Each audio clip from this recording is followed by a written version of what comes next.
మహాపరిశుద్ధుడైన మా పరలోక తండ్రి, పరిశుద్ధ నామమును మరొకసారి మేము స్తుతిస్తున్నాము, కొనియాడుచున్నాము. నీ పరిశుద్ధమైనటువంటి ఆయన ప్రభా గ్రంథము, వాక్యమైనటువంటి ప్రకటన గ్రంథమును అధ్యయనం చేసుడుగా ప్రభువా మీ ఆత్మకు సహాయం మాకు అనుగురించి గ్రహింపు శక్తిని మాకు ప్రసాదించి ప్రభువా మాతో మీరు మాట్లాడి బలపరచమని క్రీస్తు వారి పరిశుద్ధ నామమును ప్రార్థిస్తున్నాం తండ్రి. మరొకసారి ప్రభు అయిన యేసుక్రీస్తు వారి పరిశుద్ధ నామమున ఇప్పుడు వచ్చిన సంఘమందరికీ కూడా మండల చాలా శుభములు తెలియజేస్తున్నాను. పిల్లల మరి ప్రకటన గ్రంథంలోని ధ్యానాలు మనం చేసుకుంటున్నాం. దినపు సమయం సరిపోక మధ్యలోనే ఆపేయాల్సి వచ్చింది. అయితే మనం 8వ వచనం నుంచి మన ధ్యానాన్ని కొనసాగిద్దాం. 8వ వచనం నుంచి మన ధ్యానాన్ని మనం చూద్దాం. మొదటి అధ్యాయం 8వ వచనం. ఆల్ఫయు ఒమేగయు నాయన, ఆల్ఫయు ఒమేగయు నేనే, వర్తమాన భూత భవిష్యత్ కాలంలో ఉండేవాడును నేనే అని సర్వాధికారి దేవుడు ప్రభువు సెలవిస్తున్నాడు అనేటువంటి ఈ యొక్క వచనం మీద మనకు ధ్యానం కొంత నిలుపుదాం. ఆల్ఫయు ఒమేగయు నేనే, ఈ యొక్క మాట సర్వాధికారి ఏంటంటే లేకపోతే తండ్రి అయిన దేవుడు ఆయన కూర్చున్నటువంటి ఆయనకి ఇవ్వబడినటువంటి నామాలలో ఒక ఘనమైన ఒక ఉన్నతమైనటువంటి నామం ఇది.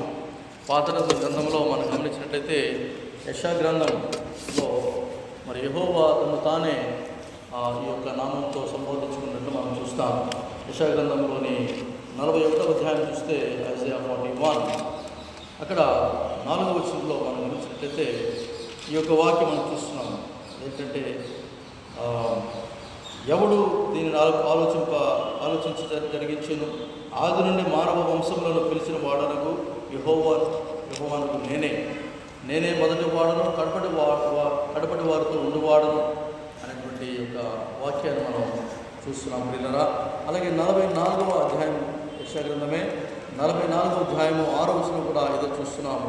ఇశ్రాయేలీయుల రాజైన యెహోవా వారి విమోచకుడైన సైనికులకు అధిపతి యెహోవా ఎలాగ సెలవిచ్చుచున్నాడు, నేనే మొదటి వాడును, కడపటి వాడును, నేను తప్ప ఏ దేవుడును లేడు అనేటువంటి ఈ యొక్క వచనాలు కూడా మనం చూస్తున్నాము. అలాగే 48వ అధ్యాయం యెషయా గ్రంథమే 48వ అధ్యాయం చూస్తే అక్కడ కూడా 12 నుంచి 13 వచనాలు మనం గమనించినట్లయితే ఈ మాటలు మనం చూస్తాం. యాకోబు నేను పిలిచిన ఇశ్రాయేలు నాకు చెవియొగ్గి వినుము, నేనే ఆయనను, నేనే మొదటి వాడను, కడపటి వాడను అనేటువంటి విషయాన్ని మనం చూస్తున్నాం పిల్లలు. కాబట్టి ఇక్కడ యెహోవా దేవుడు తను తాను సంబోధించుకున్నటువంటి నామం ఇది.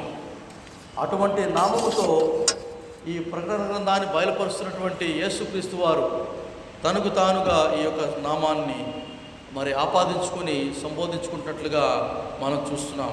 So this shows the strong proof that Jesus is God.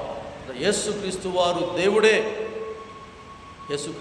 దేవుడే అనేటువంటి ఆ యొక్క సత్యాన్ని మరి ఈ యొక్క వాక్యంలో మనం చూస్తున్నాం. ప్రకటన గ్రంథంలో మనం గమనించినట్లయితే అక్కడ కూడా యేసుక్రీస్తు వారు తన గురించి తాను చెప్తూ ఇందాక మనం చదివినటువంటి వచనమైనటువంటి 8వ వచనము, ఆల్ఫాయు ఒమేగయు నేనే, వర్తమాన భూత భవిష్యత్ కాలంలో ఉండేవాడును నేనే అని సర్వాధికారికి దేవుడు సెలవిచ్చుచున్నాడు అనే మాటను మనం చూస్తున్నాం ప్రియులారా. అలాగే ఇంకా మరి ముందుకు వెళ్తే 22వ అధ్యాయం అనగా చివరి మరి అధ్యాయమైనటువంటి ప్రకటన గ్రంథంలో 22వ అధ్యాయము 3వ వచనం కూడా ఈ విషయాన్ని మనం చూస్తాం. అదే ఇక మీదట 22:13 నేనే ఆల్ఫయు ఒమేగయు, మొదటి వాడును, కడపటి వాడును, ఆదియు అంతమునై ఉన్నాను అనేటువంటి మాటలు మనకు చూస్తున్నాం. కాబట్టి యేసుక్రీస్తు వారు తనకు తానుగా ఈ యొక్క మాటలు సంబోధించుకొని నేను దేవుడను, నేనే దేవుడను, తండ్రితో సమానమైనటువంటి మరి ఆ యొక్క స్థితిలో ఉన్నవాడును నేనే అనేటువంటిది యేసుక్రీస్తు వారి యొక్క భావన. అలాగే మనం గ్రహించవలసినటువంటి సత్యము. ఇంకోటి ఏంటంటే దాంట్లో ఉన్నటువంటి యొక్క వచనం ఉన్నటువంటి ఇంకొక ముఖ్యమైన పేరు ఏంటంటే సర్వాధికారి యొక్క దేవుడు అనేటువంటి మాటను మనం చూస్తున్నాము కదండి. నేనే అని సర్వాధికారి యొక్క దేవుడు ప్రభు సెలవిచ్చుచున్నాడు. సర్వాధికారి యొక్క దేవుడు, ద మైటీ గాడ్. ఇది కూడా దేవునికి ఒక ప్రశస్తమైనటువంటి బిరుదు. ఉన్నతమైనటువంటి నామాలలో సర్వాధికారికి దేవుడు అయినటువంటి సంబోధన అనేది మరి ముఖ్యంగా ఈ ప్రకటన గ్రంథంలో మనం గమనించినట్లయితే ఆ గ్రంథం అంతటా కూడా ఏదో ఒక రీతిలో ఎక్కడో చోట ఈ యొక్క నామాన్ని మనం చూస్తూనే ఉంటాం. ప్రకటన గ్రంథము 1వ అధ్యాయం మనం చూసే కదా 8వ వచనము, ఆ తర్వాత 4వ అధ్యాయానికి వస్తే అక్కడ 4వ అధ్యాయము 8వ వచనం కూడా ఇది మనం చూస్తున్నాము. ఈ 4 జీవులలో ప్రతి జీవికి 6 రెక్కలు ఉండెను, అవి చుట్టూను రెక్కల లోపలను కన్నులతో నిండి ఉన్నవి. అవి భూత వర్తమాన భవిష్యత్ కాలంలో ఉండే సర్వాధికారికి దేవుడికి ప్రభువు పరిశుద్ధుడు పరిశుద్ధుడు పరిశుద్ధుడు అని మరి అవి సంబోధిస్తున్నట్లుగా మనం చూస్తున్నాం పిల్లరా. అలాగే 11వ అధ్యాయం చూస్తే ప్రకటన గ్రంథము 11వ అధ్యాయము 17వ వచనం కూడా ఇదే మాట మనం చూస్తున్నాం. వర్తమాన భూత కాలంలో ఉండు దేవుడినైన ప్రభువా సర్వాధికారి, నీవు నీ మహాబలమును స్వీకరించి ఏలుచున్నావు కనుక మేము నీకు కృతజ్ఞతాస్తుతులు చెల్లించుచున్నాము అనేటువంటి మాట మనం చూస్తున్నాం. కాబట్టి ఈ గ్రంథమంతా కూడా మీరు చదివినప్పుడు చాలా చోట్ల యేసుక్రీస్తు వారికి మరొక నామం ఏంటంటే సర్వాధికారి అయినటువంటి దేవుడు. Is mighty God, mighty God. పాత నిబంధనలో యెహోవాకు మాత్రమే ఆపాదించబడిన నామం ఇది. ప్రకటన గ్రంథమంతా కూడా యేసుక్రీస్తు వారికి ఆపాదించబడుతున్నటువంటి నామము సర్వాధికారియకు దేవుడు. అలాగే ఆల్ఫయు ఒమేగాయు నేనే, ఆదియు అంతమును నేనే, మొదటి వాడును కడపడి వాడును నేనే అనేటువంటి యొక్క నామాన్ని యేసుక్రీస్తు వారు మరి ఆయన తనకు తానుగా సంబోధించుకుంటున్నట్టు మనం చూస్తున్నాం పిల్లరా.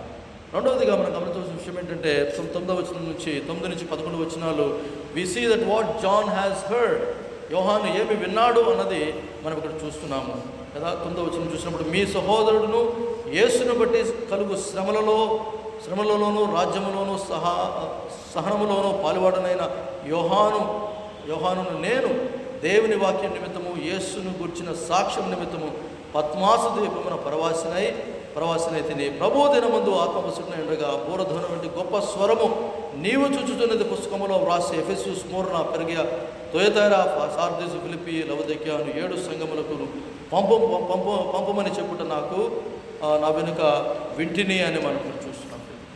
So John was a old man away. ఆయన వృద్ధుడుగానే ఆ యొక్క పద్మాసు ద్వీపములో ఆ యొక్క పరవాసంలో ఆయన ఉన్నట్లుగా మనం చూస్తున్నాము. పద్మాసుకు మరి ఆ యొక్క ద్వీపములో ఆయన ఒంటరిగా లేడు.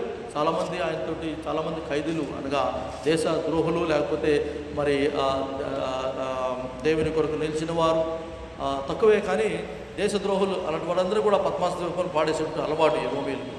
మరి అటువంటి రీతిలో ఈ యొక్క యోహానును ఈ పద్మాసు ద్వీపంలో వారు పాడేసినప్పుడు ఆయన వృద్ధాప్యంలో ఉన్నప్పటికీ కూడా ఆయన దేవుని యొక్క దినము అనగా ప్రభు దినమందు ఆత్మవశుడునై ఉండగా. కాబట్టి he didn't forget the Lord's day and he didn't forget to observe the Lord's day even in the remotest places. ఎంతో మారుమూల ప్రాంతంలో అసలు దేశము కాకుండా ఎక్కడో పారవేసినటువంటి ద్వీపములో ఉన్నప్పటికీ కూడా ప్రభు దినాన్ని ఆయన ఆచరించిన విధానం, ఆత్మవశుడై ఆచరించిన విధానాన్ని మనం చూస్తున్నప్పుడు ప్రియులారా, ఎన్నో సౌకర్యాలు ఉన్న మనకు ప్రభు దినము అనేది ఎటువంటి విధముగా ఆచరిస్తున్నాం అనేటువంటిది ఒక ప్రశ్న మనం వేసుకోవాలి. ఎటువంటి ఆత్మతో, ఎటువంటి దేవుని యొక్క ఆత్మ ఆధీనములో వశమై మనము దేవుని సన్నిధికి వచ్చి ఆయన ఆరాధిస్తున్నామన్నది కూడా ఒక ప్రశ్న మనం వేసుకోవాలి ప్రియులారా. కాబట్టి యోహాను అంత బాధలోనూ, అంత వృద్ధాప్యంలోనూ, అంత మరి తిరస్కరణలో కూడా దేవుని దినాన్ని, ప్రభు దినాన్ని గమనించాడు. అలాగే ఆత్మవశుడై దేవుని యొక్క పరిశుద్ధమైనటువంటి ఆ యొక్క చిత్తాన్ని నెరవేర్చడానికి తాను సమర్పించుకున్న విధానాన్ని మనం చూసినప్పుడు ఇదంతైనా మనకు ఒక ప్రోత్సాహాన్ని, ప్రేరణ కలిగించాలి. అలాగే మనం చూసినప్పుడు ఇక్కడ యోహాను గారు ఒక స్వరం వింటున్నాడు కదా. 12వ వచనం, ఇది వినగా నాతో మాట్లాడుతున్న స్వరమేమిటో అని తిరిగి తిని. స్వరమేమిటో తిరిగి తిని. So he heard a voice. అది ఫెమిలియర్ వాయిస్ లాగా ఉంది, కానీ చాలా సంవత్సరాల క్రితం విన్న స్వరం అది కదా. ఆల్మోస్ట్ 60 సంవత్సరాల క్రితం యోహాను గారు ఈ స్వరాన్ని విన్నాడు. యేసుక్రీస్తు వారితో స్వయముగా నడచి ఆయనతో పరిచర్య చేసినటువంటి వాడు యోహాను. ఆయన గుండె రొమ్మున ఆనుకున్నవాడు యోహాను. అటువంటి వాడు నాతో మాట్లాడుచున్న స్వరమేమిటో తిరిగాను అని అంటున్నాడు కదండి.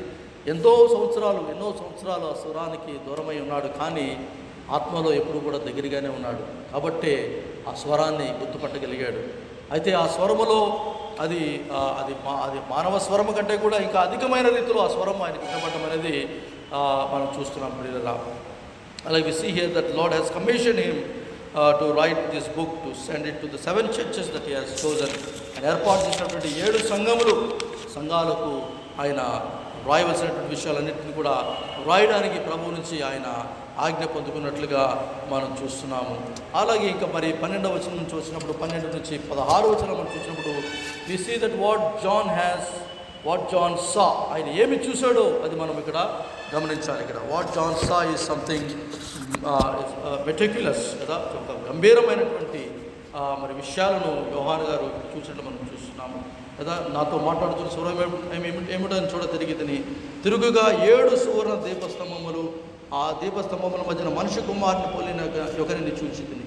ఆయన తన పాదముల మట్టుకు దిగుచున్న వస్త్రములు ధరించుకొని రొమ్మనుకు బంగారు దట్టి కట్టుకుని నిండెను. ఆయన తల వెంట్రుకలను తెల్లని ఉన్నిని పోలినవై హిమమంత ధవళముగా ఉండెను. ఆయన నేత్రములు అగ్ని జ్వాలల వలె ఉండెను. ఆయన పాదములు కలుపులో వేబడి మెరయుచున్న అపరంజితో సమానమై ఉండెను. ఆయన కంఠస్వరము విస్తారమైన జల ప్రవాహముల ధ్వని వలె ఉండెను. This is the description of the glorious vision of Jesus Christ. యేసుక్రీస్తు వారి యొక్క అత్యున్నతమైనటువంటి, మహోన్నతమైనటువంటి, మహిమాన్వితమైనటువంటి ఒక గొప్ప మరి దర్శనమును యోహాను భక్తుడు చూస్తున్నాడు. ఇక్కడ మొదటిగా ఆయన చూస్తుంది ఏంటంటే ఈ సీయింగ్ ద 7 ల్యాంప్ స్టాండ్స్ కదండి. 7 దీపస్తంభముల మధ్యన మనిషి కుమారుని పోలిన ఒకరిని చూచితిని. 7 దీపస్తంభముల మధ్యన మనిషి కుమారుని పోలిన ఒకరిని చూచితినైన విషయాన్ని మనం ఇక్కడ కొంతసేపు గమనిద్దాం ప్రియులారా. 7 దీపస్తంభములు మనం చెప్పినట్లుగా చివరకు వచ్చేటప్పుడు 20వ వచనంలో దాని యొక్క అనువాదం ఉంటుంది. ఆ 7 దీపస్తంభములు 7 సంఘములకు సాదృశ్యాలని మనం చూస్తున్నాము. అయితే ఈ 7 సంఘాలను కూడా యేసుక్రీస్తు వారు దీపస్తంభాలతో పోలుస్తున్నాడు కదా. Is comparing them as the lamp stands. ఇది ఇశ్రాయేలుల మరి ఆ యొక్క మందిరములో మరి దేవుడు మోషేకి ఆజ్ఞాపించినట్లుగా మరి ఆ యొక్క మందిరములో ఉండవలసినటువంటి దీపస్తంభం ఇది. దీనిని మరి హిబ్రూ భాషలో మెనోరా అంటారు. మెనోరా కదండి, మెనోరా. ఒకసారి దీని యొక్క వృత్తాంతం మనం గమనిస్తే నిర్గమాకాండం అదే ఎక్సడస్ నిర్గమాకాండంలోకి వెళ్తే అక్కడ 25వ అధ్యాయంలో ఇది ఏలాగా చేయబడాలి, అలాగే దీంట్లో ఎటువంటి నూనె పోయబడాలి, ఇవన్నీ కూడా వివరణ అనేది ఇక్కడ మనం చూస్తున్నాం ప్రియులారా. ఎక్సడస్ అనగా నిర్గమాకాండం 25వ అధ్యాయము 31వ వచనం నుంచి మనం గమనించాలి. మరియు నీవు మేలిమి బంగారముతో దీప వృక్షమును చేయవలెను, నకిషి పనిగా ఈ దీప వృక్షము చేయవలెను, దాని ప్రకాండమును దాని శాఖలను నకిషి పనిగా చేయవలెను, దాని కలశములు దాని మొగ్గలు దాని పువ్వులు దానితో ఏకాండమై ఉండవలెను. దీపవృక్షము యొక్క ఒక ప్రక్క నుండి 3 కొమ్ములు, దీపవృక్షము యొక్క 2వ ప్రక్క నుండి 3 కొమ్ములు అనగా దాని ప్రక్కల నుండి 6 కొమ్ములు నిగుడవలెను. ఒక కొమ్ములో మొగ్గ పువ్వు గల పాదము రూపమైన 3 శకములు, 2వ కొమ్ములో మొగ్గ పువ్వుగా గల పాదముల రూపములు గల 3 కలశములు అట్లు దీప వృక్షము నుండి బయలుదేరు కొమ్ములలో ఉండవలెను. This is the description of menorah. ఎలాగా ఈ యొక్క దీప వృక్షము కదా, దీపస్తంభం కదా, దీప వృక్షము చేయబడాలో దేవుడు చెప్తున్నాడు కదా. It is made out of 1 solid piece of gold. మరలా దానికి అతుకులు లేవు. ఒక బంగారపు దిమ్మను చదివినప్పుడు దాని గురించి it weighs around 43 kgs of gold 1 block. ఆ బ్లాక్ని తీసుకొని ఈ నకిషీ పని గల వారు దేవుడిచ్చినటువంటి ఆ యొక్క రూపాన్ని, ఆ యొక్క ఆకారాన్ని వారు చేయించాలి. ఎందుకంటే అటు నుంచి 3 ఇటు నుంచి 3 కొమ్మలు రావాలి కదా, దాని మీద పువ్వులు, మరి అలాగే ఇక్కడ చెప్పబడినట్లుగా అన్నీ కూడా దేవుడు చెప్పినట్లుగా అవన్నీ కూడా వారు చేయబడాలి అనేటువంటి విషయాన్ని మనం చూస్తున్నాం. సో దిస్ సిగ్నిఫైస్ యాక్చువల్లీ ఈ ల్యాంప్ స్టాండ్స్ అనేవి సంఘానికి సాదృశ్యం అయితే, సంఘము అనేది ఆ యొక్క ఒకే దెమ్మ నుంచి కొట్టబడ్డం అనేది ఐక్యతను సూచిస్తుంది. So the church is always one. Church is always one right from the birth of church on the day of Pentecost. Pentecost సంఘమును జన్మించిన సంఘము మొదలుకొని సంఘము పైకెత్తబడే వరకు కూడా, ర్యాప్చర్ వరకు కూడా, మధ్యలో ఉన్న సంఘం అంతా కూడా ఒకటే. There's only one church, but in different ways it has been depicted. అటువంటి ఆ యొక్క సంఘములో దేవుడు మనలను పాలుభాగస్తులు చేసే విషయాన్ని ముందుగా మనం గమనించాలి. అలాగే each lamp stand is in this vision was the symbol of a church. That will be explain later. తర్వాత చెప్పబడేటువంటి ఈ యొక్క 7 సంఘాల వర్ణనలో ఒక్కొక్క సంఘాన్ని మనం చాలా ప్రత్యేకంగా చూద్దాం. And the lamp stand stood in the tabernacle and whose purpose is to illuminate the articles of the worship in the holy place of tabernacle. ఆ యొక్క ప్రత్యక్ష గుడారములో ఉన్నటువంటి ఆ యొక్క పనిముట్లన్నిటిపైన కూడా ఈ యొక్క దీప వృక్షము నుంచి వచ్చేటువంటి వెలుగు అది వాటికి వెలుగివ్వాలి. ఈ దీప వృక్షం అనేది మహాపరిశుద్ధ స్థలంలో ఉంటుంది, అతి పరిశుద్ధ స్థలంలో ఉంటుంది. కాబట్టి అతి పరిశుద్ధ స్థలంలో ఇంకెక్కడ కూడా వెలుగు రావడానికి ఆస్కారం లేదు. It is closed. This is the only light that will give light to the articles before it. దాని ముందు ఉన్నటువంటి మరి ఆ ఆర్టికల్స్, ఆ వర్షిప్ ఆర్టికల్స్ ఏమైనా కూడా ముందు ప్రత్యక్ష రొట్టె ఉంటుంది, షో బ్రెడ్ ఉంటుంది, ఇంకా మిగిలిన ఆర్టికల్స్ అన్నీ కూడా వాటన్నిటి మీద కూడా దీని వెలుగే ఆ ప్రత్యక్ష గుడారంలో ఆ యొక్క మరువికి అతి పరిశుద్ధ స్థలంలో. So that shows that the church is the only light that God has ordained in this dark world. మరి ఎటువంటి వెలుగు కూడా ఈ లోకము పొందలేదు. ఒకవేళ ఆ వెలుగు ఎటువంటి వెలుగు పొందినా కూడా అది చాలా తాత్కాలికమైనది, చాలా క్షణికమైనది, అది నశింపజేసే వెలుగే తప్ప ఏ రీతిలోనూ కూడా దానివల్ల ప్రయోజనం లేదు. కానీ ఈ సంఘము ద్వారా దేవుని యొక్క వెలుగును ప్రకాశింపజేస్తున్నటువంటి ఈ సంఘము అనేది ఈ లోకమునకు వెలుగుగా ఉండాలని మరి దేవుడు ఈ సంఘాన్ని ఆయన నియమించినట్లు మనం చూస్తున్నాం. ఆ సంఘానికి శిరస్సు అయినటువంటి క్రీస్తు వారు కూడా మరి ఈ యొక్క వెలుగుగానే ఉన్నట్లుగా దేవుని వాక్యము మనకు బోధిస్తుంది. యోహాను సువార్త మనం గమనిస్తే 1వ అధ్యాయము 4వ వచనం మనం గమనించినప్పుడు ఆయనలో జీవము ఉండెను, ఆ జీవము మనుషులకు వెలుగై ఉండెను, ఆ వెలుగు చీకటిలో ప్రకాశించుతున్నది కానీ చీకటి దానిని గ్రహింపకూడదని మనం చూస్తున్నాం. అలాగే 9వ వచనం నిజమైన వెలుగు ఉండెను, అది లోకంలోనికి వచ్చుచు ప్రతి మనుషుని వెలిగించుచున్నది. So that is the true light, and these lampstands are the true light that God has kept in this dark world. ఈ లోకములో సత్య సాక్షి అయినటువంటి, సత్యమునకు సాక్ష్యము పలికేటువంటి సంఘము, నిజమైనటువంటి దీపస్తంభము ఈ యొక్క అంత్య దినాలలో అనే విషయాన్ని మనం జ్ఞాపకం చేసుకోవాలి. ఆ సంఘములో ఉన్నటువంటి విశ్వాసులమైన మనము, దేవుని బిడ్డ మనము కూడా వెలుగుగా ఉండడానికి దేవుడు మనల్ని పిలిచాడు. ఈ లోకమునకు మీరు వెలుగై ఉన్నారని చెప్పాడు. You are the light of the world. ఈ లోకమునకు వెలుగు మీరే.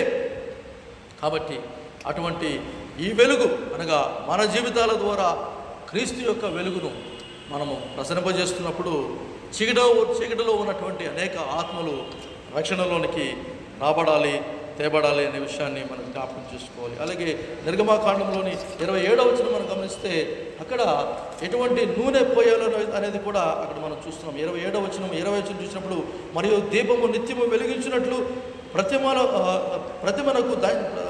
ప్రదీపమునకు దంచి తీసిన అచ్చము ఒలివల నూనె తేవలనని ఇశ్రాయేలీయులకు ఆజ్ఞాపించును. సాక్ష్యము మందసం ఎదుటనున్న తెరకు వెలుపల ప్రత్యక్షపు గుడారములో అహరోనును అతని కుమారులను సాయంకాలం మొదలుకొని ఉదయము వరకు యెహోవా సన్నిధిని దానిని సవరింపవలెను. అది ఇశ్రాయేలీయులకు వారి తరములకు నిత్యమైన కట్టడ. ఒకటేంటంటే శుద్ధమైనటువంటి నూనె, ఒలివ నూనె వేయబడాలి.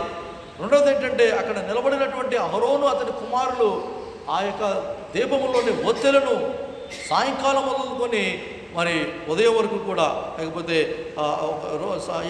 ఉదయం వరకు కూడా యెహోవా సన్నిధిని దాన్ని సవరింపవలెను. అనగా ఒత్తి పెట్టినప్పుడు తప్పకుండా అది కాలుకుంటూ వచ్చి దగ్గర ఆగిపోతూ ఉంటుంది. అటువంటి ఒత్తిని మరలా వెలిగిస్తూ ఈ యాజకులు దాన్ని వెలిగింపజేస్తూ ఉండాలి. That is their job. ఇది ఇశ్రాయేలీయులకు తరతరముల నిత్యమైన కట్టడ ఇది. So what we see here is this, that the priest in the church or in a temple is the one who should be responsible to light this ఈ యొక్క వెలుగును వెలిగింపజేసేటువంటి బాధ్యత ముందుగా గురువుకి ఇచ్చాడు. అనగా మా సంఘ కాపరికి కానీ లేకపోతే ప్రీస్ట్ వారికి దేవుడు ఇచ్చాడు. వారికి మాత్రమే ఈ బాధ్యత అన్నప్పుడు కిందకు వచ్చేటప్పటికి ఇది తరతరములకు ఇశ్రాయేలీయులకు కట్టడ అన్నాడు. ముందు అహరోను ఆయన కుమారులు అన్నారు, తర్వాత వచ్చేటప్పటికి ఇది తరతరములకు ఇశ్రాయేలులకు కట్టడం అంటే ఇట్స్ ఫర్ ఆల్. ఎందుకంటే ఈ దినమున ప్రతి ఒక్కరము కూడా క్రీస్తునందు యాజకత్వాన్ని పొందిన వారమే. We are all the priesthood of believers. విశ్వాసుల మరి సమూహముగా యాజకులుగాను, దేవుని యాజకులుగాను, పరిశుద్ధ జనముగాను మనం ఏర్పరచబడ్డాం. కాబట్టి it is the responsibility of every child of God was enlightened. దేవుని చేత, ఆయన ఆత్మ చేత వెలిగించబడినటువంటి, వాక్యము చేత వెలిగించబడిన ప్రతి విశ్వాసి బాధ్యత ఏంటంటే ముందుగా తన ఒత్తిని తాను సర్దుకుంటూ ఉండాలి. తప్పకుండా సంఘములో, సమాజములో మరి దేవునికి వెలిగించేటువంటి ఒత్తులుగా, ఈ దీపస్తంభాలుగా మీరు నిలిచి ఆ వెలుగును నిత్యము కూడా ప్రసరింపజేయాలి. సాయంకాలం మొదలుకొని ఉదయం వరకునగా this is the dark time that we are living in. ఈ యొక్క అంధకార దినాలలో మనం ఉన్నాం కదా. మరలా ఉదయం వచ్చే వరకు కూడా, అనగా విడుదల వచ్చే వరకు కూడా సంఘము తన వెలుగును ప్రకాశింపజేస్తూనే ఉండాలి. దెర్ ఈజ్ నో రెస్ట్ కదా. కాబట్టి మనం చూస్తున్నాము ఏలీ దినాలలో మనం గమనించినప్పుడు దీపము అనేది ఆరిపోయిందంట కదా.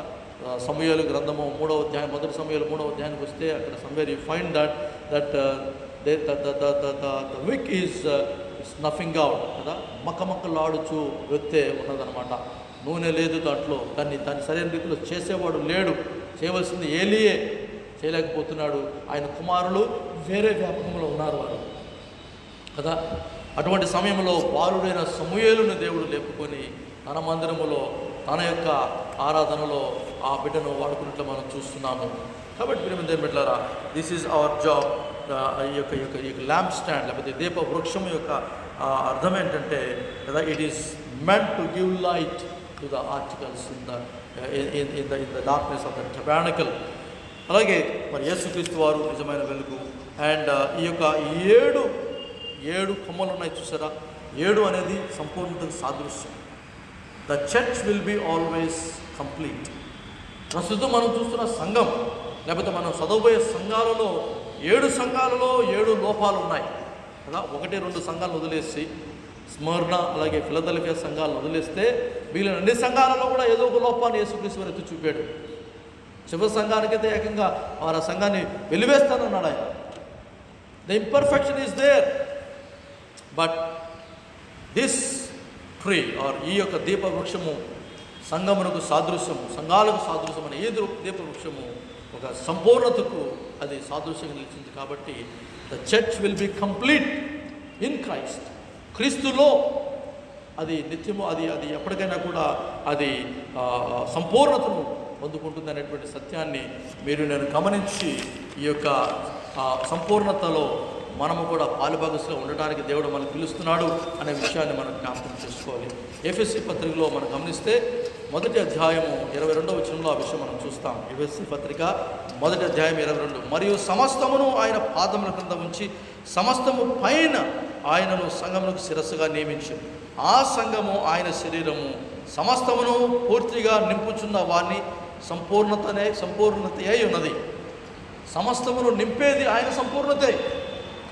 The completeness of Christ, the totality of Christ will fill the church and complete the church in its perfection. సంఘమైతే అసంపూర్ణమైంది, సంఘానికి శిరస్సు అయిన వాడు సంపూర్ణుడు. కాబట్టి ఆయన సంపూర్ణత సంఘములోనికి నింపబడుతుందండి. His completeness and his perfection is being imputed into the church కదా. That gives a great encouragement for us. సంఘాల్లో మనం ఒకసారి చూసినప్పుడు ఎటు చూసినా కూడా అల్లరులు, రాజకీయాలు, లేకపోతే ఎటు చూసినా కూడా మరి ఒక ఆధ్యాత్మిక స్థితి లేనటువంటి రీతిలోనే సంఘాలు ఉంటున్నాయి. అటువంటి సంఘాలలో కూడా దేవుడు మనకిస్తున్నటువంటి నిరీక్షణ ఏంటంటే శిరస్సును నేనే, I'm the head of the church and I'm complete and I'm giving my completeness to the church కదా. సో ఆ యొక్క సంపూర్ణతను పొందుకోవడానికి సంఘంలో ఉన్నటువంటి విశ్వాసులను మీరు నేను మన జీవితాల్లో సంపూర్ణత పొందుకుంటూ అసంపూర్ణలుగా ఉన్నటువంటి మన యొక్క సహోదరుల కొరకై సంపూర్ణతలు రావాలని మనము ప్రార్థనలోనూ వారిని మరి వాక్యంలోనూ ప్రోత్సహించవలసిన వారమే ఉన్నాం. So Christ is in the midst of holding in his right hand the stars కదా. అలాగే మనం చూస్తుంది ఏంటంటే 7 నక్షత్రాలని ఆయన పట్టుకున్నాడు. అని కూడా ఈ వాక్యం మనం చూస్తున్నాం పిల్లల. అది కూడా సార్ మనం గమనిద్దాం. 7 నక్షత్రాలు అనేది 7 అనగా దేవుని యొక్క 7 దూతలకు సాదృశ్యంగా ఉన్నవని ఇక్కడ మనం చూస్తున్నాం. 7 దూతలు మరెవరో కాదు కానీ దేవుని సేవకులే. So God's servants are always in the hands of God. దేవుని హస్తాలలో వారు నిత్యము కూడా భద్రపరచబడి కాపాడబడే వారుగా ఉన్నారు.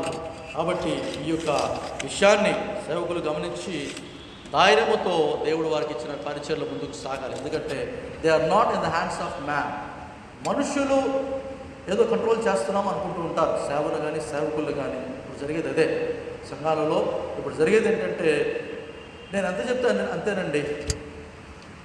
జస్ట్ ఒక్కొక్కసారి నేను విన్నా ఒక సంఘ పెద్ద చెప్తున్న మాట ఏంటంటే మీ పాస్టర్ గారు పర్మిషన్ కాబట్టి అదే నేను అంతే చెప్తే అంతేనండి ఆయన. So that is the trend that we have in church today. Domination of the servants of God. దేవుని సేవకులను అణచి లేకపోతే వారి యొక్క గ్రిప్ లేకపోతే వారి యొక్క అదుపు ఆజ్ఞలో పెట్టుకుని ఏదో సంఘాన్ని నడిపిస్తున్నామని సంఘ పెద్దలు కానీ లేకపోతే సంఘం కానీ తలస్తే చాలా పొరపడుతున్నారు వాళ్ళు. They are in the hands of Jesus. ఆ హస్తాలు భరించే హస్తాలు అవి కదా. The hands have beared so much of pain. కాబట్టి సేవకులకు జరిగేటువంటి చిన్న చిన్న అవమానాలు ఇటువంటివి ఇవన్నీ కూడా క్రీస్తు యొక్క హస్తాలలో ఉన్నటువంటి సేవకులు ఆ క్రీస్తు యొక్క సహనాన్ని వారు ప్రదర్శిస్తున్నారనే విషయమే గమనించాలి తప్ప సంఘము చేతగానితనం అయితే కాదది కదా. కావాలంటే వారు నిలబడవచ్చు, కావాలంటే వారు కూడా నోరు తెరవచ్చు, కావాలంటే వారు కూడా తమ అధికారం కొరకు నెరవచ్చు. కానీ సహనశీలుడైనటువంటి క్రీస్తు చేతిలో వారు ఉన్నారు. They are in the hands of God, Christ himself who gave himself to the church. సంఘము కొరకు తాను ఇచ్చుకున్నాడు. అటువంటి ఆయన హస్తాల్లో ఉన్నటువంటి సేవకులు కూడా సంఘము సేవకుల్ని ఎంత అవమానపరిచినా కూడా సంఘ పెద్దలు సేవకుని ఎంతగా వారి అదుపాగ్రంలో పెట్టుకొని ఏదో ఆడిస్తున్నామని అనుకున్నప్పటికీ కూడా వారు భరిస్తుంది వారి కొరకు కాదు, సంఘము కొరకు కూడా కాదు, క్రీస్తు కొరకు. Because it is Christ who is giving them the patience and it is the Christ that will give the completeness అనే విషయాన్ని కూడా మనము జ్ఞాపకం చేసుకోవాలి. కాబట్టి ఈ యొక్క అంత్య దినాలలో మరి ముఖ్యంగా ఆర్గనైజ్డ్ చర్చెస్లో ఇటువంటి పరిస్థితులు చాలా సర్వసాధారణంగా కనిపిస్తూ ఉంటాయి. And sometimes even servants of God are blamed for that. అంటే వాళ్ళ చేతుల్లో ఆటబొమ్మగా అయిపోయాడండి నా అని చాలామంది అనుకుంటూ ఉంటారు. No no no it's not like that. క్రీస్తు సహనమును, క్రీస్తు ప్రేమను, క్రీస్తు యొక్క మరి ఆ యొక్క గుణాన్ని వారు ప్రదర్శిస్తున్నారు తప్ప చేతగాక వాళ్ళు అలా ఉండలేదనే విషయాన్ని కూడా గమనించాలి. సో ఇక్కడ మనం గమనిస్తున్నప్పుడు యేసుక్రీస్తు వారి యొక్క మరి ఆ యొక్క ఏడు సంఘాలు లేకపోతే 7 దీపస్తంభాలు దాని మధ్యన మనుష్య కుమారుని పోలిన ఒకరిని సూచిస్తుంది. Christ is walking in the midst of his churches.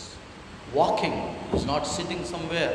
ఆయన ఎక్కడ కూర్చోలేదు ఆయన కదా, ఆయన ఎక్కడ కూర్చోలేదు కానీ he is walking in the midst of his church. సంఘముల మధ్యన సంఘములతో కలిసి ఇంకా ప్రయాసపడుతున్న వ్యక్తిగానే ప్రభుగానే ఈ ప్రభు ఉన్నాడనే విషయాన్ని మనం గమనించాలి. ప్రియులారా, is not still resting until his church just in him. ఆయన సంఘము విశ్రమించే వరకు కూడా సంఘము శిరస్సున్న వాడు విశ్రమించడు అనే విషయాన్ని మనం జ్ఞాపకం చేసుకోవాలి. That's the reason Christ is walking in the midst of churches. సంఘాల మధ్యన సంఘ పరిస్థితులు అవి ఏవైనప్పటికీ కూడా ఆయన వాటి మధ్య నడుస్తున్నాడు. కారణం ఏంటంటే నేను నా సంఘాన్ని కట్టుకుంటానని చెప్పిన క్రీస్తు కూర్చోలా. Christ who said, I will build my church didn't sit, but he is walking in the midst of his church to build it to its perfection. అది మనకేదో కొంచెం లేట్ అయినట్టు కనిపిస్తుందేమో కానీ దేవుని దృష్టిలో సమస్తము కూడా సమయానికి జరుగుతుందనే విషయాన్ని మనం గమనించాలి.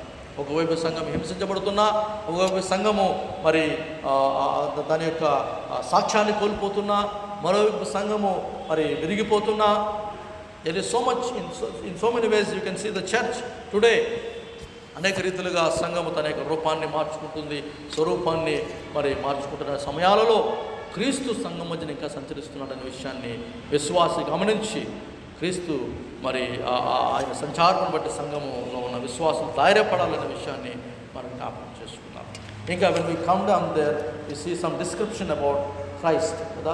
9వ వచనం నుంచి మనం చూస్తే 11వ వచనం నుంచి ఆయన పాదముల మట్టుకు వస్త్రములు ధరించుకొని రొమ్మునకు బంగారు దట్టి కట్టుకుని ఉండెను. ఆయన తలయ వెంట్రుకలను తెల్లని వన్నెని పోలిన హిమమంత ధవళముగా ఉండేను. ఆయన నేత్రములు అగ్ని జ్వాల వలె ఉన్నాయి. ఆయన పాదములు కొలువును పొడవేయబడిన మెరుచున్న ప్రజతో సమానమై ఉండెను.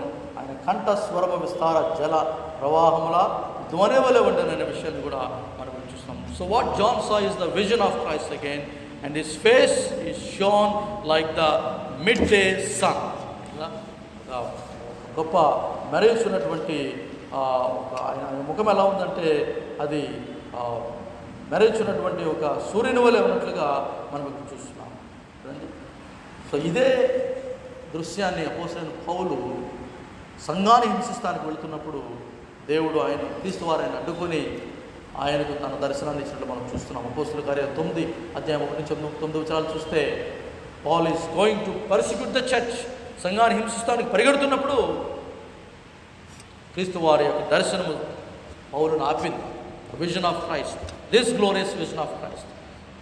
ఎవరు తను పిలుస్తున్నటువంటి వారు ఎవరైనా తిరిగి చూస్తే ఆ మహా గొప్ప ప్రకాశముతో ఉన్నటువంటి ఆ యొక్క సూర్యుని వెలుగునే చూడగలిగాడు తప్ప, స్వరాన్ని వినడం తప్ప దృశ్యాన్ని చూడలేకపోయాడు, ముఖాన్ని చూడలేకపోయాడు. He was blinded by that for good.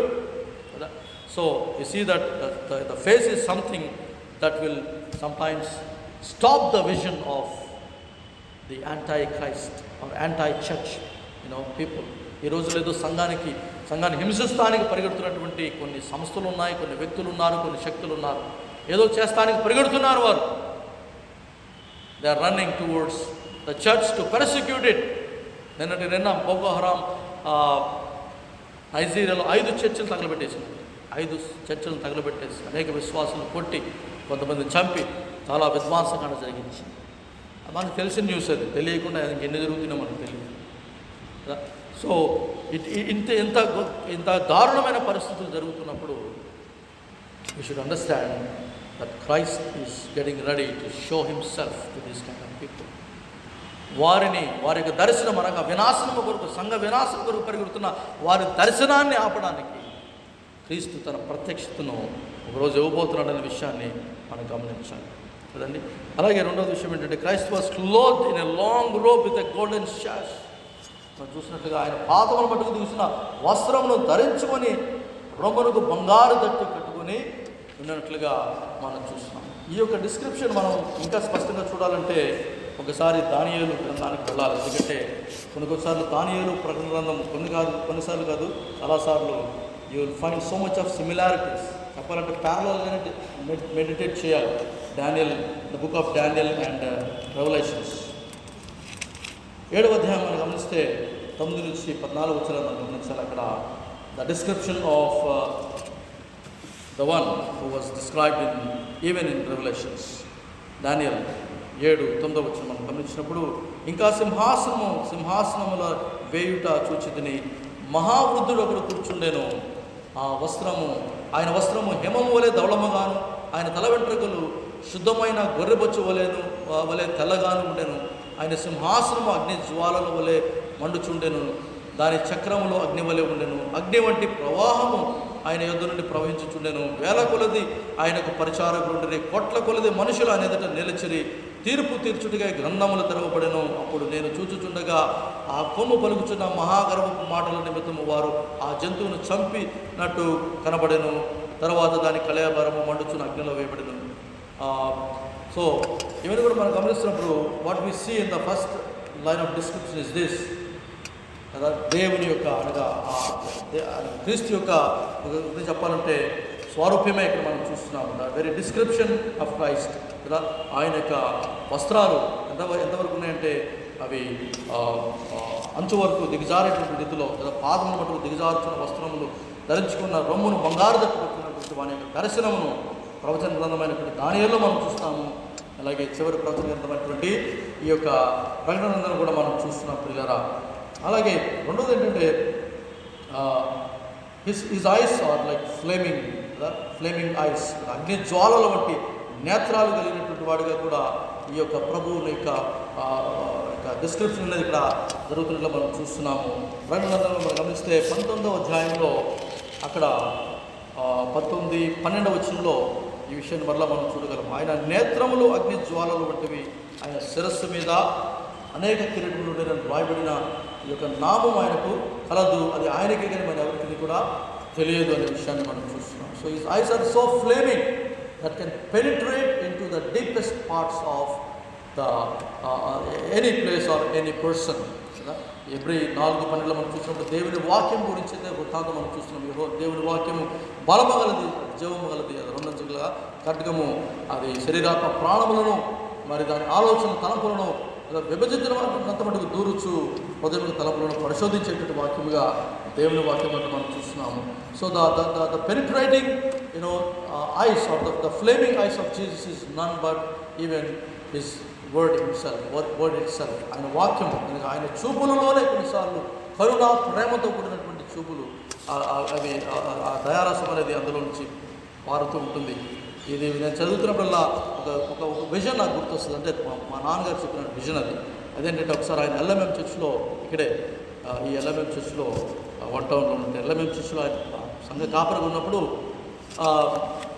ఒక ఆదివారం ఇలాగే దేవుని వాక్యం చెప్పేసిన తర్వాత కమ్యూనిని సిద్ధపడుతున్నారు. ఆయన కమ్యూనిని ఇవ్వడానికి సిద్ధపడుతూ దాని ఎలిమెంట్స్ అన్ని కూడా సిద్ధపరచుకొని ఒకసారి చూసేటప్పటికి ఎంట్రన్స్లో, ఆ చర్చ్ ఎంట్రన్స్లో యేసుక్రీస్తు వారి యొక్క స్వరూపాన్ని ఆయన చూడడం జరిగిందనమాట. The vision of Christ. ఆయన చూసింది ఏమిలా, ఆయన ఆ రూపమంతా ఉన్నా కూడా ఆ రూపంలో ఆయన కళ్ళు మాత్రం చూడగలిగారు నాన్నగారు. ఆ కళ్ళల్లో నుంచి ఒక దయారసం, ప్రేమతో కూడిన దయారసం అలా పారుకుంటూ ఆయన తాగుతుంటే హీ వాజ్ లైన్. యోహాను పడిపోయినట్లుగా ఆయన ఆల్టర్లో పడిపోయారు. He couldn't withstand that vision. పడిపోయేటప్పటికి అయ్యో సంఘం అనుకున్న ఏమైపోయింది, పాస్టర్ ఏమైపోయింది, అందరూ వచ్చి ఆయన లేపినప్పుడు ఆయనకేమి కాలేదు, కానీ he has seen the vision of Christ. క్రీస్తు యొక్క దర్శనాన్ని ఆయన చూడగలిగారు. ప్రేమ దయారసంతో కూడినటువంటి ఆ నేత్రాల నుంచి వస్తున్నటువంటి ఆ యొక్క ఆ ప్రవాహం. He said, Christ has come into this church. ఈ సంఘాన్ని క్రీస్తు దర్శిస్తున్నాడు అని చెప్పేసి ఆయన ఆ తర్వాత కమ్యూనియన్ ఇంకా జరగలేదు. Christ himself, his presence is here. ఆయన సన్నిధి ఇక్కడ ఉన్నది, ఆయన సహవాసం అంతా ఉంది, ఇంకా ఈ కమ్యూనియన్తో మనకు పని లేదన్నట్లుగా నాన్నగారు మరి ఆయన గురించిన వివరణ ఆయన చెప్పినట్టుగా మరి నాన్నగారి మాటల్లో నేను ఒకసారి విన్నాను. సో ద ఫ్లేమింగ్ ఐస్, ఇవి తీర్పు తీర్చడానికి సిద్ధపడే నేత్రాలుగా ఉన్నాయి, కానీ ప్రేమను ప్రవహింపజేసేటువంటి నేత్రాలుగా కూడా ప్రస్తుతం ఉన్నాయన్న విషయాన్ని మనం జ్ఞాపకం చేసుకోవాలి. In this age of grace the eyes of Christ are flowing with grace and favour, his love and compassion. ప్రేమ కనికరములు అనేవి ఆయన నేత్రాల నుంచి సంగమం మీద అవి పోయబడుతున్నాయి. Therefore let us reap that blessings. ఎందుకంటే ఒక దినం రాబోతుంది, అగ్ని జ్వాలల వంటి నేత్రాలతో ఆయన లోకాన్ని చూడబోతున్నారు. ఎవడు కూడా తాళలేడు ఆ నేత్రాలను చూసి, ఎందుకంటే ఆ నేత్రాలు న్యాయ విమర్శ చేయడానికే వస్తున్నాయి. కాబట్టి అటువంటి మరి క్రీస్తు యొక్క దర్శనాన్ని మన జీవితాల్లో ఇప్పుడు తన వాక్యం ద్వారా, తన ఆత్మ ద్వారా మనకి ఇస్తున్నటువంటి దర్శనాన్ని, ఆయన కృప, ఆయన ప్రేమ, ఆయన కరుణ కటాక్షంతో మరి ప్రవహిస్తున్నటువంటి ఆ యొక్క దర్శనాన్ని మన జీవితాల్లో మనం కలిగి ఉండాలని మనం గమనించాలి. అలాగే ఇంకొక విషయాన్ని ఇక్కడ ఏంటంటే, ఆయన తల వెంట్రుకలను తెల్లని ఉన్నిని పోలినవైన హిమవంత ధవళముగా ఉండేను, ఆయన నేత్రం లగ్గి జ్వాలల వలె ఉండేనని మనం ఇప్పుడు చూస్తున్నాం. లేదా తల ఉన్నిని పోలి ఉందంట. His eyes are like just like a wool and this symbolises the purity and maturity. దానియేలు 7వ అధ్యాయంలో మళ్ళా అదే వచనాలుగా చూడవచ్చు. 9వ వచనం, అలాగే 13, 22 వచనం చూసినప్పుడు that signifies the maturity of and also we can say the ancient of days, లేకపోతే సనాతన కాలంలో ఉన్నటువంటి దేవాది దేవుడిగా మరి తను తానైన చూపించుకున్నట్లుగా మనం గమనించాలి. And his feet were like the burnished bronze which is the symbol of judgement. ఆయన పాదములు ఎలా ఉన్నాయంటే అపరంజి, కొలిమిలో కూటం వేయబడి మెరిచిన అపరంజితో సమానమై ఉండేను. ఆయన కంఠ స్వరము విస్తార జల ప్రవాహముల ధ్వని వలె ఉండేది. కళ్ళు, నేత్ర, పాదములు రెండు కూడా న్యాయ తీర్పునకు సిద్ధంగా ఉన్నట్లుగా మనం చూస్తున్నాం కదా. అయితే ఇక్కడ ఒక మాటను మనం గమనించాలి. కంఠస్వరము విస్తార జల ప్రవాహముల ధ్వనివలే ఉందంట. సో ఈ యొక్క విషయంలో మనం గమనించింది కంఠస్వరము జల ప్రవాహము ధ్వని అంటే how can we understand that is only we can understand in this way. ఎందుకంటే హెబ్రీ పత్రిక మీరు గమనిస్తే అక్కడ దేవుడు ఒక చక్కటి తన కుమారుడు గురించి రాస్తూ చక్కటి మాటలు రాస్తాడు. ఆయన పూర్వకాలమందు నానా సమయంలోనూ నానా విధములుగాను ప్రవక్తల ద్వారా మన పితరులతో మాట్లాడిన దేవుడు ఈ దినములు అంతమంది కుమారుని ద్వారా మనతో మాట్లాడాను మనం చూస్తున్నాం. సో ఇప్పటిదాకా నోవహు మొదలుకొని లేకపోతే ఆదాము మొదలుకొని ఇప్పటిదాకా వినిపించబడినటువంటి దేవుని స్వరము లేకపోతే దేవుని వాక్యము అదొక జల ప్రవాహముల ధ్వని వంటి వాక్యం అది కదండి. అనేక మంది దేవుని యొక్క సేవకులు, ప్రవక్తలు, రాజులు, న్యాయాధిపతులు, యాజకులు వీరందరి ద్వారా దేవుడు మాట్లాడాడు. ఈ అంత్యకాలం ముందు తన కుమారుని ద్వారా ఆయన మాట్లాడుతున్నాడు. So he is a sum of all the other words, other peoples messages. Bible గ్రంథంలో ఉన్నటువంటి వర్తమానాలన్నిటికీ కూడా చివరి మాటగా the last word of God is the voice of Jesus. క్రీస్తు యొక్క మాట, క్రీస్తు యొక్క వ్యక్తిత్వము, క్రీస్తే is the sum of all the other voices that God has sent on to this earth. విస్తారమైన జలముల ప్రవాహం వలె ఉందండి. So the voice of Christ summing up all the messages of the past till Christ. So his say is final. Christ is the final say of God to this world. ఇక తర్వాత సందేశం లేదు, క్రీస్తే సందేశం. క్రీస్తు నమ్మినప్పుడే ఆ సందేశంలో మనము దాని యొక్క ఆశీర్వాదాలు పొందుకుంటాము, దాని యొక్క దేవులు పొందుకుంటామనే విషయాన్ని మనం గమనించాం. So this is the description of Jesus Christ. ఇంకా మనము క్రిందకు వస్తే 17-18 వచనాలు 16 వచనంలో చెప్పాను. ఆయన నోటి నుండి 2 అంచులు వాడైన ఖడ్గముడు బయలువెళ్ళను, ఇది దేవుని వాక్యమే. ఆయన ముఖం మహా తేజస్తో ప్రకాశించున్న సూర్యుని వలె ఉండెను, అది కూడా మనం చెప్పాం. 17 వచనం గమనించినప్పుడు నేను ఆయనను చూడగా చచ్చిన వాళ్ళ వల్ల ఆయన పాదం మీద పడి తిని ఆయన తన కుడి చేతిని నా మీద ఉంచి నాతో ఇట్లా నేను భయపడకము, నేను మొదటి వాడును కడపటి వాడును, మృతుడునైతే ఎదుగో యుగ యుగములు సజీవుడినై ఉన్నాను, మరియు మరణం యొక్క పాతాళం లోకం యొక్క తాళపు చెవులు నా స్వాధీనం ఉన్నవి కాగా నీవు చూసిన వాటిని ఉన్న వాటిని వీటి వెంట కలగబో వాటిని అనగా నా కుడి చేతిలో నీవు చూసిన 7 నక్షత్రములు కూర్చిన మర్మములు 7 సువర్ణ దీపస్తంభములు సంగతిని వ్రాయము. ఆ 7 నక్షత్రములు 7 సంఘములకు దూతలు, ఆ 7 దీపస్తంభములు 7 సంఘములు అనే విషయాన్ని మనం చూస్తున్నాం. So we see the 17 and 18 verses మనం చూసినప్పుడు ఇక్కడ ఇస్తున్నటువంటి అభయం ఏంటంటే భయపడకము కదా, నేను చూడగా చచ్చిన వాళ్ళ వల్లే ఆయన పాదముల యొద్ద పడితిని అని యోహాను భక్తుడు రాస్తున్నాడు. కానీ 60 సంవత్సరాల క్రితము యోహాను భక్తుడి అనుభవం ఇది కాదు. ఒకసారి మీరు చూస్తే యోహాను 13:23లో యేసుక్రీస్తు రొమ్మున ఆనుకున్న శిష్యుడిన యోహాను, యేసుక్రీస్తు యొక్క రొమ్మున ఆనుకున్న శిష్యుడు యోహాను. అయితే మహిమాన్వితమైనటువంటి ఆ ప్రభువుని ఆయన చూసినప్పుడు, ఆయన మహిమలో చూసినప్పుడు యోహాను చచ్చిన వాళ్ళ వల్ల ఆయన పాదముల దగ్గర పడి ఉన్నానని తన గురించి ఆయన రాసుకుంటున్నాడు. సో వాట్ ఎ కంపారిజన్ కదా. ఎంతో కదా హృదయానత్తుకుని జీవించినటువంటి యోహాను క్రీస్తు యొక్క ఆ యొక్క పరిపూర్ణమైనటువంటి ఆ యొక్క స్వరూపాన్ని చూసినప్పుడు, మహిమతో కూడిన స్వరూపాన్ని చూసినప్పుడు చచ్చిన వాళ్ళ వల్లే ఆయన పాదం మీద నేను పడి ఉన్నాను. ఇంగ్లీష్లో సామెత ద ఫెమిలియారిటీ బ్రీడ్స్ కాంటెంప్ట్ అని కదండి. Familiarity breeds contempt. ఎక్కువగా ఎవరితోనే ఉంటే అది చెప్పాలంటే కొన్నిసార్లు ద్వేషానికి దారితీస్తుంది అంటే అది కదా. అది నా అనుభవం, మీ అనుభవం కూడా ఉండొచ్చు అది. So no familiarity that much. కానీ ఇక్కడ క్రీస్తుతో చాలా సన్నిహితంగా ఉన్నాడు ఈ యొక్క వ్యక్తి, ఎవరు? యోహాన్. But that didn't breed contempt, but that breed a reverence. మనుషులతో మనకున్నటువంటి సంబంధాలు కొన్నిసార్లు ద్వేషాలకు దారితీస్తేమో కానీ దేవునితో మనకున్న సంబంధము ఆయనను ఆరాధించేటువంటి రీతిలోనూ, ఆయనను మహిమపరిచే రీతిలో, ఆయన పాదముల దగ్గర మనము మరి వంగి నమస్కరించే రీతిలో ఈ సంబంధం అనేది ఉంటుంది అనమాట. Therefore love God than the humanity that is around you. అంటే వాళ్ళు ప్రేమించొద్దని కాదు, ప్రేమించండి, కానీ దేవుని కంటే ఎక్కువగా కాదు. Not much than God. ఎందుకంటే దేవుని ప్రేమ మనల్ని నిరాశపరచదు. దేవునితో మనకున్న ప్రేమ నిత్యము కూడా అది మనలను ఆరాధనా భావన నడిపిస్తుంది కదా, అభయం ఇస్తుంది. ఇక మనం చూసినట్లుగా యోహాను భక్తుల జీవితంలో. కాబట్టి ప్రేమిదేవుని బిడ్డలారా, ఈ యొక్క సమయంలో క్రీస్తు యొక్క స్వరూపాన్ని మనం చూస్తున్నాం. మహిమాన్వితమైన స్వరూపం నేనే కదా. మరి ఆల్ఫాయు ఒమేగా అయినటువంటి క్రీస్తు కదా, ఒక అభయముతో యోహాను భక్తుడికి ఇప్పుడు జరుగుతున్నవి, జరగవలసినవి, జరగబోయేవి సమస్తాన్ని కూడా ఆయన మరి రానున్నటువంటి అధ్యాయాల్లో ఆయన బయలుపరుస్తున్నట్లుగా మనం చూస్తున్నాం పిల్లలు. కాబట్టి నెక్స్ట్ వీక్ నుంచి అనగా రేపటి నుంచి కూడా ఎఫెసు అన్న సంఘాల గురించి, ఒక్కొక్క సంఘం గురించి మనం ధ్యానం కలిగి ఉందాం.